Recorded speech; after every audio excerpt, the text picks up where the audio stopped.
Assalamualaikum teman-teman. Perkenalkan, nama saya Hujratun Nahdiah, kelas PGSD 5A.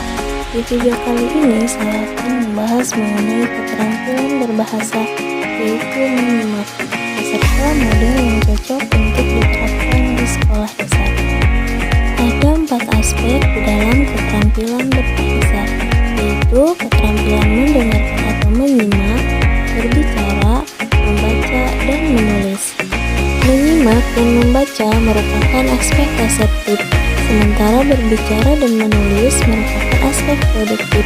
Di dalam aktivitas berbicara, si pengirim pesan mengirimkan pesan dengan menggunakan bahasa lisan, sementara dalam menyimak si penerima pesan berupaya memberi makna terhadap bahasa lisan yang disampaikan si penyampainya. Nah, lalu apa sih manfaat dari keterampilan berbahasa itu?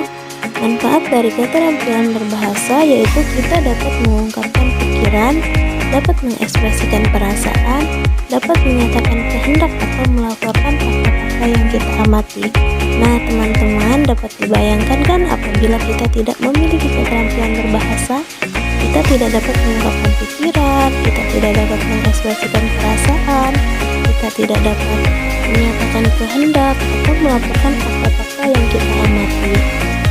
Selanjutnya, dari keempat aspek keterampilan berbahasa, di sini saya memilih mendengarkan atau menyimak.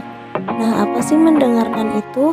Mendengarkan adalah keterampilan memahami bahasa lisan yang bersifat reseptif.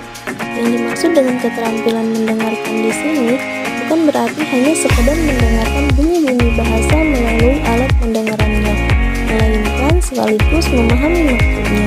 Oleh karena itu, istilah mendengarkan sering diidentikan dengan menyimak. Istilah mendengarkan atau menyimak berbeda dari istilah mendengar, meskipun sama-sama menggunakan alat pendengaran. Mendengarkan berbeda dengan konsentrasi atau bahkan pemahaman.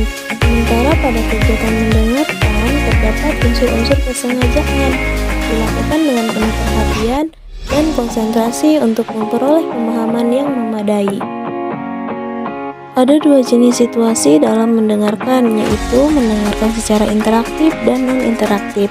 Mendengarkan secara interaktif dapat dibagi menjadi 4. Yang pertama, menyimak sekunder, menyimak estetik, menyimak pasif, dan menyimak sosial.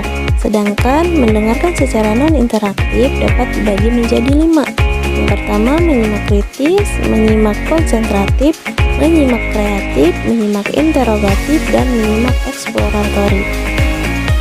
Nah, menurut saya di dalam pembelajaran menyimak kita bisa menggunakan metode satu rekaman satu kelas. Nah, apa sih metode satu rekaman satu kelas itu?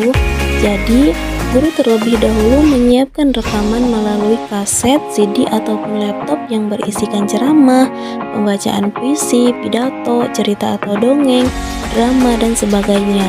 Kemudian, guru memberikan petunjuk sebelum kaset itu diputar, memberikan petunjuk tentang hal-hal yang perlu disimak oleh siswa.